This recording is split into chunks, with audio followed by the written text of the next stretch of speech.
बिहार वाले अब सिर्फ सांस लेने को ही विकास समझें तो बेहतर होगा। बिहार में अब ऐसा लगता है कि लोग भूख से मरेंगे।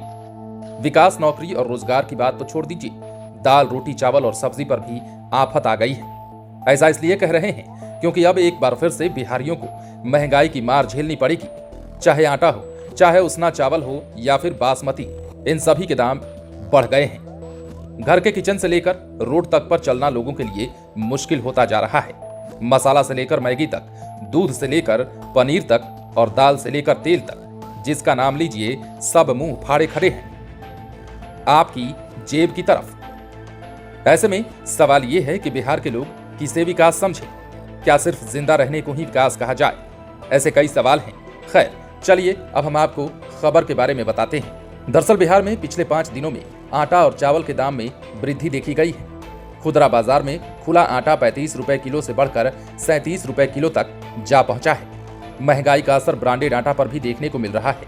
5 किलो ब्रांडेड आटा का पैकेट पहले 217 रुपए में मिल जाया करता था, लेकिन अब अगर यही आटा आप लेने जाएंगे तो अब ये बढ़कर 255 रुपए हो गया है। उसना चावल में 3 से 4 रुपए प्रति किलो का इजाफा हो चुका है।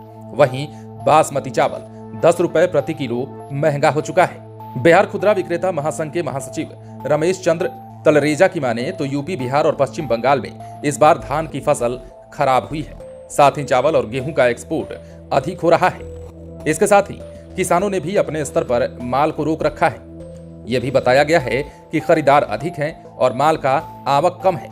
इस कारण खुदरा बाजार में इसकी कीमत में लगातार बढ़ोतरी देखी जा रही है।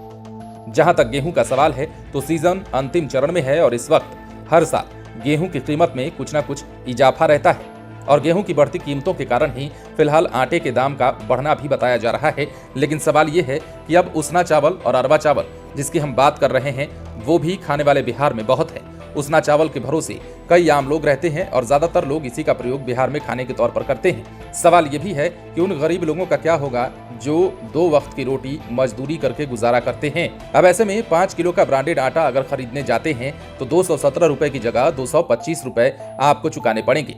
इसके अलावा 35 रुपए किलो जो आटा आप खरीद कर लाते थे, अब उसे 37 रुपए किलो में आपको खरीदना होगा। जाहिर सी बात है, किलो पर बढ़ोतरी है और 5 किलो के पैकेट पर भी अच्छी खासी बढ़ोतरी है, जिसके बाद लोगों के लिए अब आटा खरीदना महंगा हो गया है। इसके अलावा यदि हम चावल की बात कर लें एक बार फिर से, तो 3 से 4 रुपए प्रति किलो तक इजाफा जो है उसना चावल में हुआ है। वहीं बासमती चावल जिसके शौकीन बहुत लोग होते हैं, उस चावल में प्रति किलो यदि आप देखेंगे तो 10 रुपए का इजाफा हुआ है और ये जितनी भी बढ़ोतरी हुई है पिछले हफ्ते भर में देखने को मिली है। और फिलहाल लोग ये कह रहे हैं कि बिहार में अब रहें तो कैसे। बने रहें लाइव सिटीज के साथ। यदि अब तक आपने हमारे चैनल को सब्सक्राइब नहीं किया है तो सब्सक्राइब कर लीजिए।